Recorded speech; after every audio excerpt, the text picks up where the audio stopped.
Hegel. Llegamos ahora al siguiente paso con significado después de Kant. Hemos dicho que había 3 puntos en la base de la filosofía y el pensamiento clásico: racionalismo, racionalidad y la esperanza de encontrar un campo unificado de conocimiento. Antes de Hegel, 1770-1831, todo el quehacer filosófico había procedido de la siguiente manera. Más o menos alguien intentaba construir un circuito que pudiera encerrar todo lo que atañe al pensamiento y a la vida. Venía después otro pensador y decía que el intento anterior no había dado la respuesta, pero que él ofrecería una. El próximo afirmaba: habéis fracasado, pero yo os daré una respuesta. El siguiente decía: en absoluto, la respuesta la traigo yo. Pero había todavía otro, siempre que negaba al anterior y pretendía entregar al mundo la verdadera explicación. No es sorprendente que el estudio de la historia de la filosofía no cause grandes satisfacciones ni produzca grande gozo. En la época de Kant, las posibilidades de la racionalidad y el racionalismo se estaban agotando. Habiendo comenzado con presuposiciones racionales, los departamentos superior e inferior se hallaban ya en tiempo de Kant en tan grande tensión que están listos para separarse totalmente. Kant y Hegel constituyen la puerta de entrada al hombre moderno. ¿Qué dijo Hegel? Arguyó que durante miles de años se habían hecho intentos para hallar una respuesta sobre la base de la antítesis, pero estos esfuerzos no habían conducido a nada. El pensamiento filosófico humanista había tratado de aferrarse al racionalismo y a la racionalidad, al campo unificado, mas no lo había conseguido. Hemos pues de encontrar algo nuevo, se dijo. Las consecuencias a largo plazo de este nuevo enfoque de Hegel se observa hoy, entre otras cosas, en el hecho de que los padres cristianos no comprenden a sus hijos. Puede parecer extraño esto, mas en verdad lo que Hegel cambió era algo mucho más profundo que la tradicional mutación de una respuesta filosófica por otra.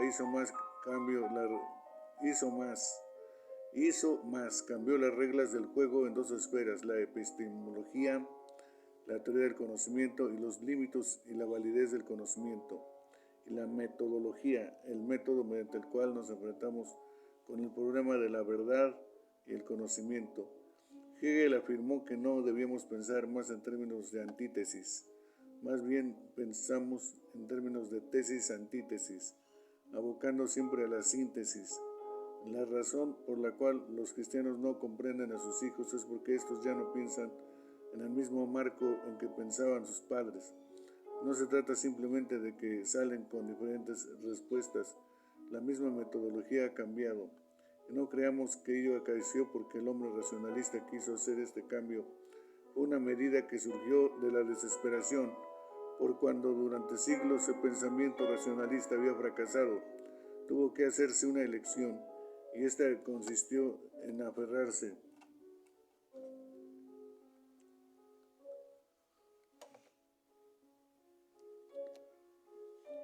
al racionalismo a expensas de la racionalidad. A fuerza de buscar una salida a su continuo fracaso, optaron por hacerse racionalistas, inmolando no obstante la racionalidad. Es verdad que Hegel suele ser clasificado como un idealista. Él ansiaba una síntesis que hubiese tenido alguna relación con lo razonable. Sin embargo, abrió la puerta a lo que es más característico del hombre moderno: la verdad, en tanto que verdad, ha desaparecido y la síntesis con su relativismo reina. La postura fundamental del hombre rebelado contra Dios estriba en erigirse como centro del universo. El hombre se declara absolutamente autónomo.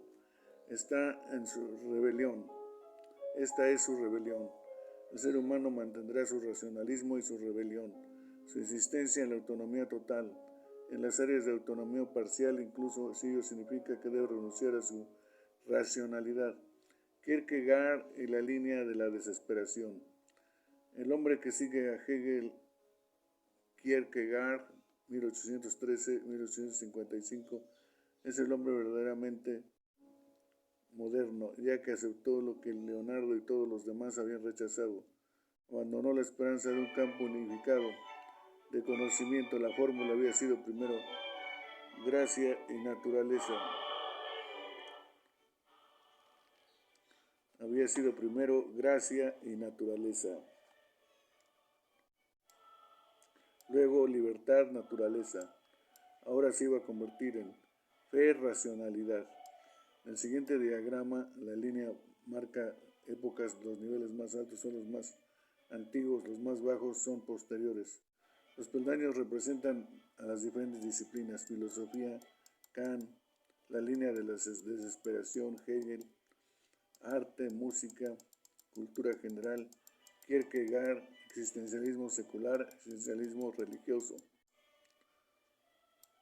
Esta nueva forma de pensar se difundió en tres maneras. Se extendió, en primer lugar, geográficamente desde Alemania, consiguiendo Holanda y Suiza la conocieron antes.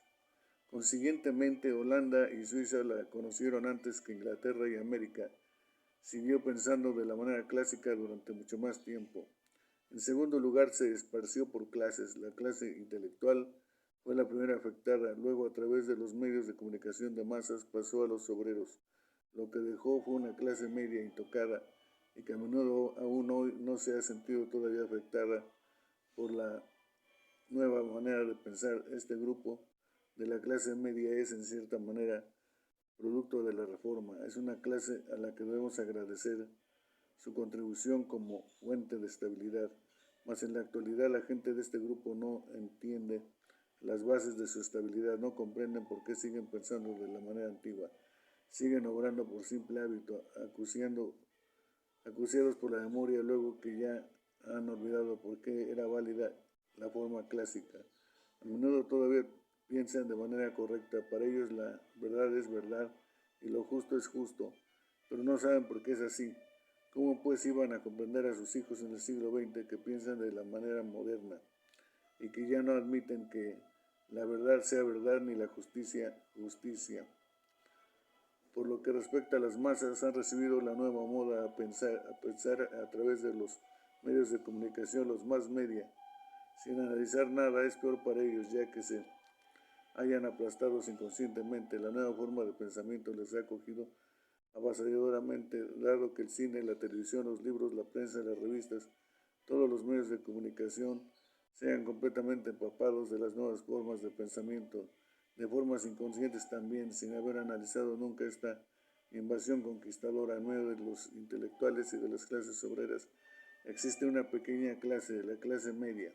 Indudablemente una de nuestras dificultades estriba en que la mayoría de los miembros de nuestras iglesias se hallan en esta clase. Y las causas por las cuales los cristianos no comprenden a sus hijos radican en el hecho de que los hijos son educados no de la manera clásica, sino en la otra forma de pensar. No es que simplemente los hijos piensen otras cosas que sus padres, es que piensan de manera distinta. Su pensamiento ha cambiado de tal manera que incluso cuando se dice el cristianismo es la verdad, la frase no significa lo mismo para los hijos que para los padres.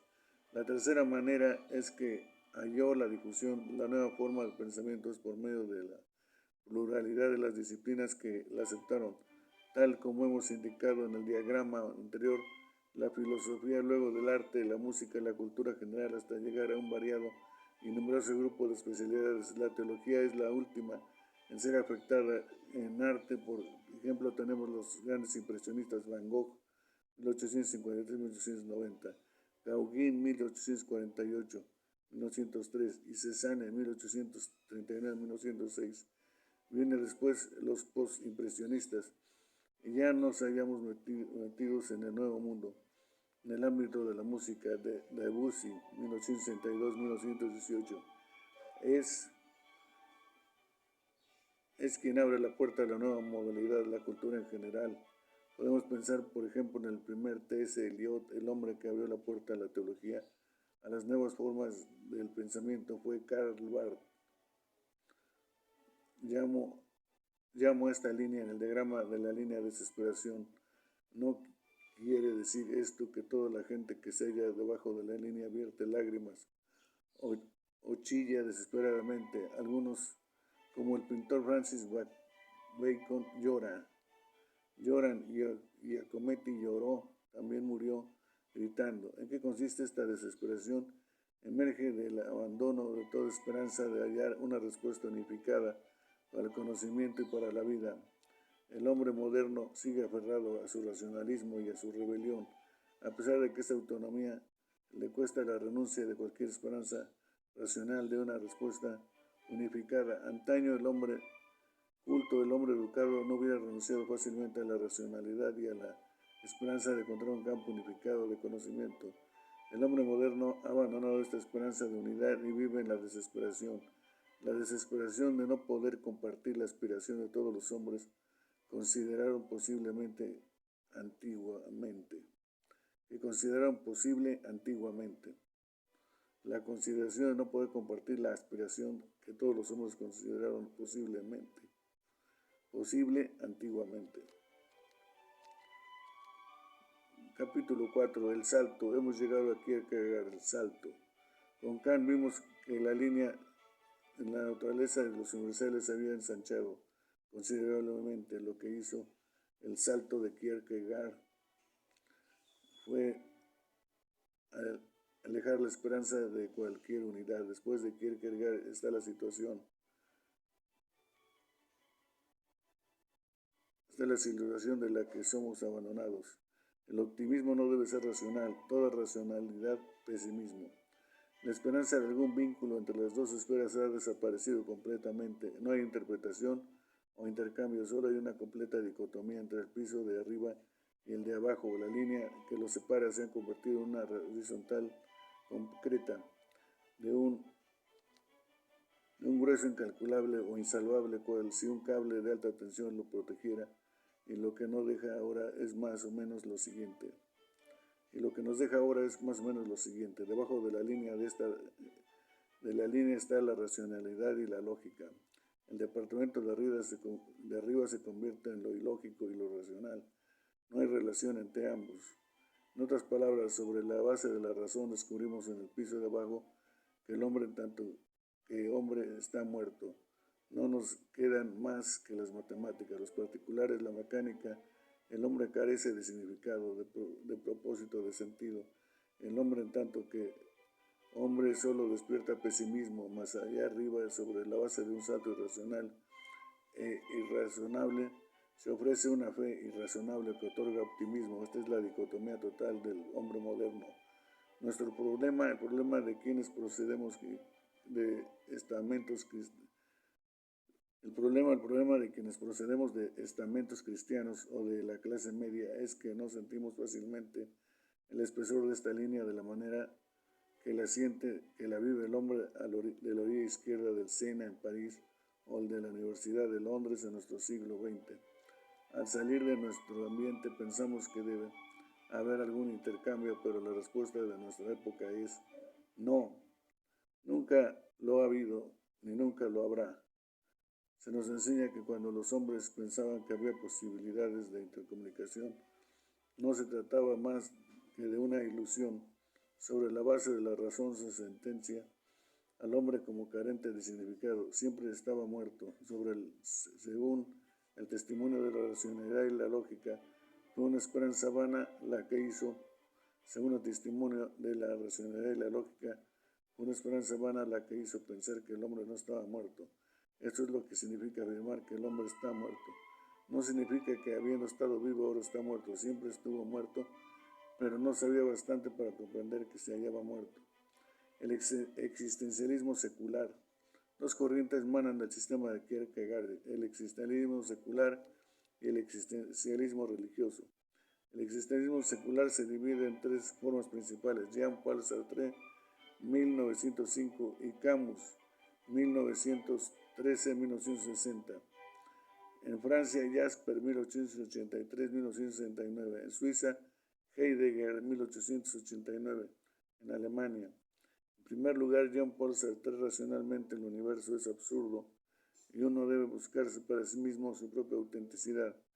¿Cómo? Realizando la propia autenticidad mediante un acto de la voluntad. Así, en el caso de hallarnos conduciendo en una larga y solitaria carretera, podemos detenernos al encontrar a alguien andando bajo la lluvia sin paraguas podemos hacerle subir a nuestro coche y podemos ayudarle. Ahora bien, todo eso es absurdo. ¿Qué importa nuestra acción? La situación no entraña nunca sentido. Pero hemos intentado realizar nuestra autenticidad mediante un acto de la voluntad. La dificultad, sin embargo, estriba en que esta autenticidad no tiene contenido racional o lógico. Todas las direcciones que pueden tomar un acto de la voluntad son iguales. Por consiguiente y de manera similar, si al conducir vemos al hombre bajo la lluvia en la carretera y nos proponemos acelerar y atropellarlo y burlarnos de él, igualmente hemos realizado en la misma medida la autenticidad de la voluntad. ¿Comprendemos? En caso afirmativo, lloremos por el hombre moderno, metido en tan desesperada situación. En segundo lugar, Jasper básicamente se trata de un psicólogo y nos habla de la experiencia final. Esto es una experiencia tan grande que le da a uno la certeza de encontrarse ahí con alguna esperanza de significado, aunque racionalmente no se pueda abrigar dicha esperanza. El problema que plantea esta experiencia final radica en que por hallarse totalmente desvinculada de lo racional, no hay manera de comunicar su contenido, bien sea a otra persona o a uno mismo. Un estudiante de la Universidad Libre de Ámsterdam había estado intentando vivir tal experiencia. Una noche fue a Green Pastures y experimentó tales emociones que surgió en el sentimiento de que la vida tenía que tener algún sentido. 2 años más tarde volví a verlo, se hallaba presa de la desesperación e intentaba suicidarse. Eso es lo que ofrece Jasper, aferrarse a algún sentimiento, alguna emoción, algún momento crítico de nuestra existencia sobre el cual poder edificar alguna clase de experiencia, una experiencia imposible de comunicar a los demás, una experiencia imposible incluso de podernos comunicar nosotros mismos, a menos de que nos la repitamos, que la recordemos y nos digamos continuamente que acaeció nuestra vida.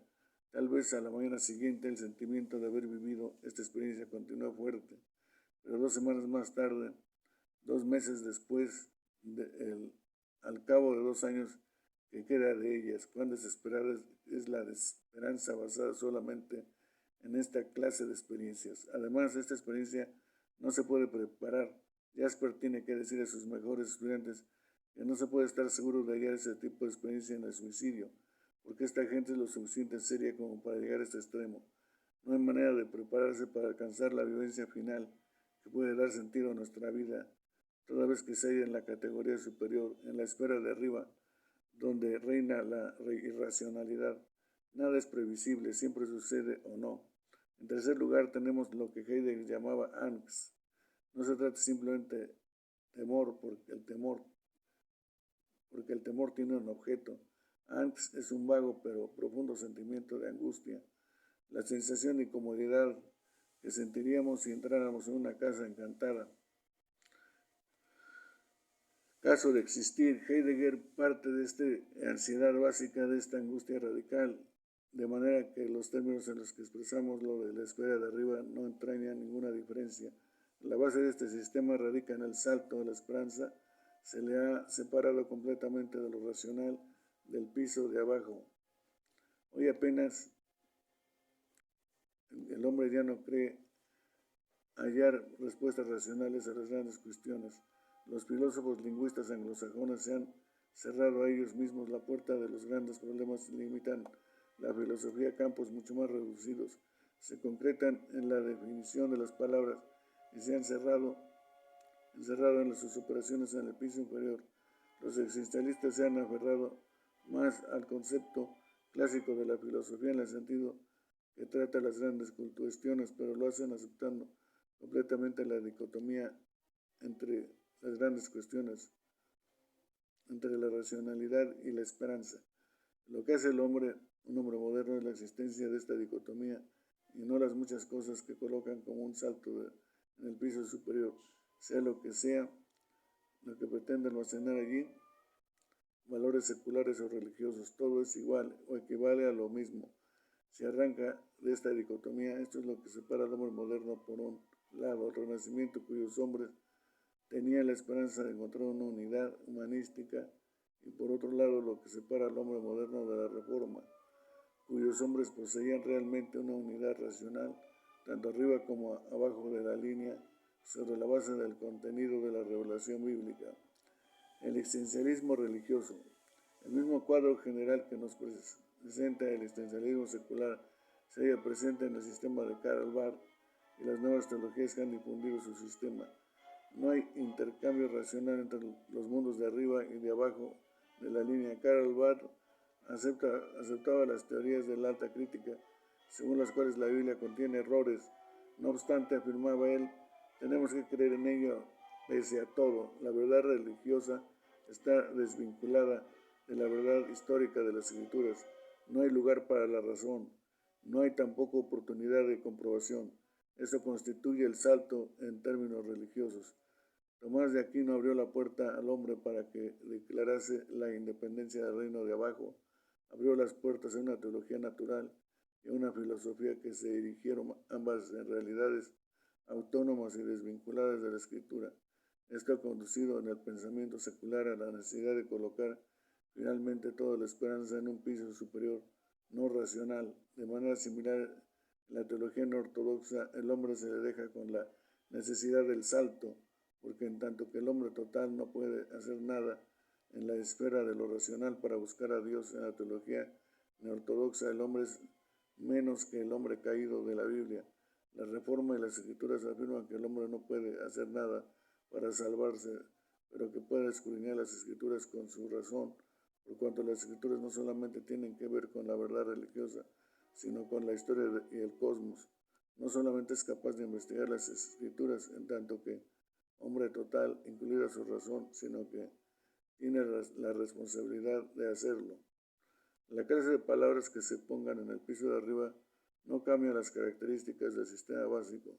Por lo tanto, ¿qué se refiere al sistema? El uso de términos religiosos o seculares no hace ninguna diferencia. Lo que conviene señalar particularmente en este sistema es la constante aparición de una forma u otra del énfasis que Kierkegaard puso en necesidad del salto, dado que lo racional y lo lógico se hayan totalmente separados de lo no racional y no lógico. El salto de dar es total de la fe. El salto de dar es total. La fe, tanto si se expresa en términos seculares como en religiosos, se convierte en un salto sin ninguna comprobación posible, ya que se encuentra totalmente separada de lo lógico y lo razonable. Podemos pues comprender ahora cómo los nuevos teólogos pueden decir que aunque la Biblia se halla llena de errores en los campos de la naturaleza y la historia, ello no importa en absoluto. No importa la clase de términos que adoptemos. El salto es algo común a cada esfera del pensamiento del hombre moderno. El hombre se le fuerza a la desesperación de tal salto. Por cuanto tanto el hombre no puede vivir meramente como una máquina, este es el hombre moderno, y este hombre moderno expresa la dicotomía apuntada en todos los campos de su actividad, en su pintura, en su música, en su literatura, en su teatro, en su cine o en su religión. La nueva teología. En la nueva teología las palabras definidas se hallan debajo de la línea no racional, connotación de palabras, y debajo lo racional, palabras definidas. Los nuevos teólogos solo tienen vocablos vagos e indefinidos para la parte superior de la línea. La teología del salto gira en torno al vocabulario indefinido, todo lo centra ahí. Tillich, por ejemplo, habla de Dios detrás de Dios, pero sin definir el significado de la palabra Dios. Las palabras definidas en el área de la ciencia y la historia se encuentran debajo de la línea arriba. Solo hay una connotación de palabras. Su valor para Tillich radica en el hecho de que son precisamente palabras indefinidas. La nueva teología parece tener una ventaja sobre el existencialismo secular. Emplea palabras que tienen fuertes connotaciones, ya que se hallan enraizadas en la memoria de la raza, palabras como resurrección, crucifixión, Cristo Jesús, etc. Estas palabras ofrecen una ilusión de comunicación. La importancia de las mismas estriba en su ilusión de comunicación, además de las características altamente emotivas que producen sobre la base de la connotación de las palabras.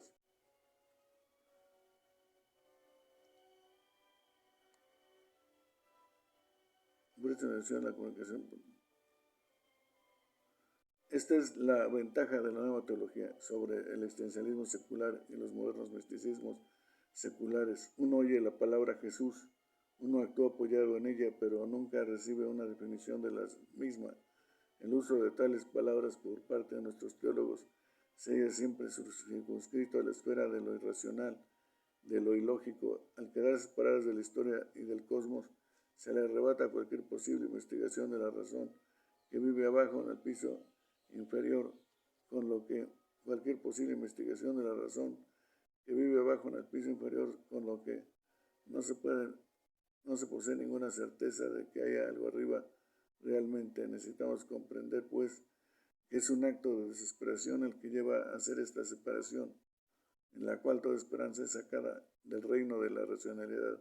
Es un acto real de desesperación, una desesperación que no obstante no se mitiga meramente al usar palabras religiosas. Experiencias en el piso de arriba. El hombre hecho a imagen de Dios no puede vivir como si no fuera nada, y por consiguiente coloca en el piso de arriba toda clase de realidades desesperadas. Para ilustrar esta verdad sirve cualquier cosa que pongamos en la esfera superior. Trataré de demostrar las variedades de cosas que pueden colocarse. Ya he presentado ejemplos de la experiencia existencial de Sartre, la experiencia final de Jasper y la angustia de Heidegger. En cada caso, el hombre se haya muerto para la racionalidad y la lógica. Aldous Huxley aportó una tradición titánica. De esta manera de pensar la hallamos empleando el término de una experiencia de primer orden. Para conseguir esa experiencia de primer orden abogó por el uso de las drogas. He tratado a muchos hombres inteligentes que tomaron LSD y apenas he hallado a ninguno que no se diera cuenta de que lo que estaba haciendo tenía relación con la enseñanza de Aldous Huxley acerca de la experiencia de primer orden. El caso es que en el piso de abajo la naturaleza, la vida no tiene ningún sentido. Carece de significado. Uno toma una droga con el objeto de tener una experiencia mística directa que no guarda ninguna relación con el mundo de lo racional. Jasper, como vimos antes, dice que es imposible prepararse para esta experiencia. Huxley, sin embargo, se aferró a la esperanza de que es dable prepararse por medio del uso de drogas. Así, en tanto que las gentes de nuestros siglos deciden que nuestra cultura sea, en las palabras de Timothy Leary, a fake prop set society, una sociedad que juega a mantener patrañas, se vuelve también a las drogas. La razón fundamental de que las drogas hoy se les tome tan en serio radica no en la locura o simplemente en un deseo de escapar, sino principalmente en el hecho de que el hombre moderno es un hombre desesperado. Si se apoya en la racionalidad y en la lógica, el hombre moderno no encuentra sentido a su vida y la cultura tampoco haya significado. El hombre está tratando por todos los medios de hallar una respuesta de las experiencias de primer orden. Esta es la realidad que yace detrás de la obsesión del hombre moderno por las drogas. Esta obsesión se relaciona, no obstante, con 1000 años de panteísmo. No olvidemos que los místicos han estado tomando hashix durante siglos para alcanzar sus experiencias religiosas, de manera que en el fondo nada hay nuevo, aunque lo sea para el hombre occidental. Aldous Huxley, poco antes de morir, colaboró en la obra The Humanist Frame, escribiendo el último capítulo. Todavía entonces estaba defendiendo el uso de las drogas para gente sana con el fin de sentir la experiencia del primer orden. Esta era su esperanza. El optimista humanismo evolucionista ofrece otra ilustración del hecho de que una vez uno acepta la dicotomía de los pisos superior e inferior, lo que se instale arriba no tiene ninguna importancia, ni establece ninguna diferencia. Julian Huxley ha propagado esta idea.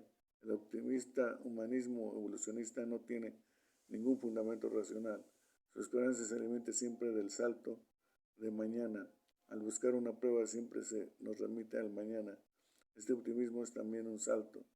Y estamos locos en nuestras universidades cuando nos dejamos arrastrar hasta pensar que los humanistas tienen una base racional para la parte optimista de sus eslogan, pero no la tienen, son tan irracionales como los demás. Julian Huxley mismo ha aceptado esto en la práctica por cuanto ha defendido la proposición de que es mejor para los hombres el pensar que existe un Dios.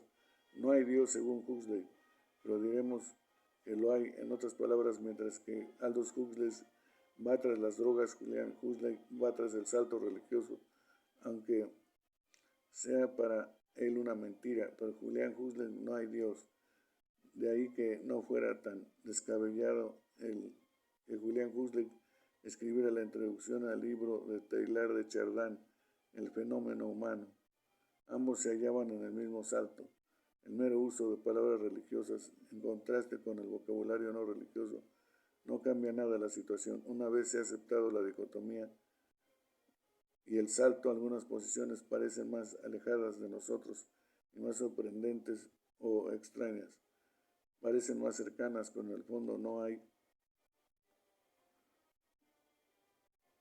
diferencias esenciales entre todas ellas. En una emisión del tercer programa de la BBC, Antonio Flew se planteó la siguiente pregunta: ¿ofrece la moralidad alguna recompensa? Usó todo el tiempo de la emisión para mostrar que, sobre la base de sus preocupaciones, la moralidad no ofrece ninguna recompensa, y no obstante, el término del programa adelantó el concepto de que, a pesar del hecho de que la moralidad no haga dividendos, no debemos considerar como loca a la persona que es escrupulosa. He aquí un salto titánico, sin base en ninguna clase, pues no puede explicar por qué un hombre no está loco si es escrupuloso, ni puede definir tampoco que la palabra escrupuloso debería significar sobre la base de sus propios postulados. Cabe señalar el hecho significativo de que el hombre racionalista, humanista, comenzó diciendo que el cristianismo no era lo suficientemente racional. Ahora, después de recorrer un ancho círculo, ha terminado siendo él un místico muy especial. Es un místico sin realidades que apoyen su experiencia. Los antiguos místicos siempre dijeron que había alguien ahí en el fondo de sus vivencias, pero el nuevo místico dice que esto no tiene mucha importancia, porque lo importante es la fe, es decir, la fe en la fe, tanto si se expresa en términos religiosos como si lo hace en términos seculares. El salto es lo que vale, no los términos. En lo que el salto hay expresión, la verbalización, es decir, los sistemas simbólicos pueden cambiar, y ello tanto si los sistemas son religiosos como si son no religiosos. Tanto si usan una palabra u otra, todo es incidental tocante a la experiencia, a la expresión. Tocante a la expresión, el hombre moderno se ve, pues, obligado a encontrar sus respuestas arriba, en el piso superior, mediante un salto, lejos de toda racionalidad y lejos de toda razón.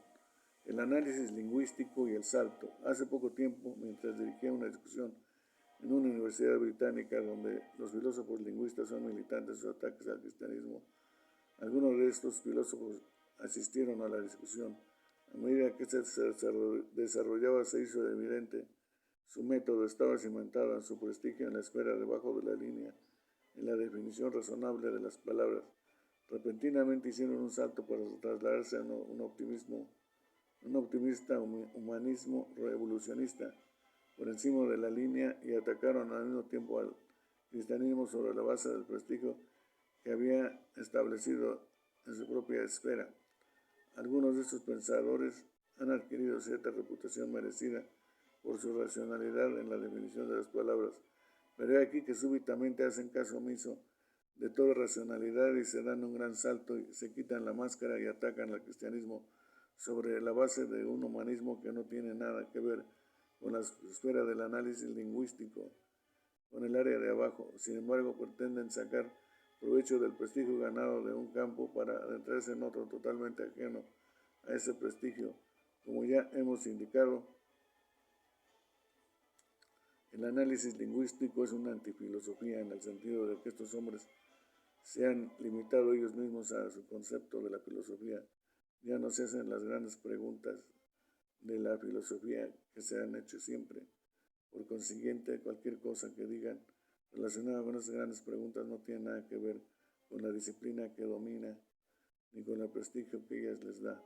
Lo interesante hoy es que mientras el existencialismo y de manera distinta la filosofía definidora se han convertido en antifilosofía, las experiencias realmente filosóficas Han pasado a quienes nos ocupan cátedras de filosofía, los novelistas, los productores de películas, los músicos de jazz, los hippies y hasta las pandillas de consuelos dados a la violencia. Estas son las personas que se preguntan y se plantean en nuestros días las grandes cuestiones fundamentales.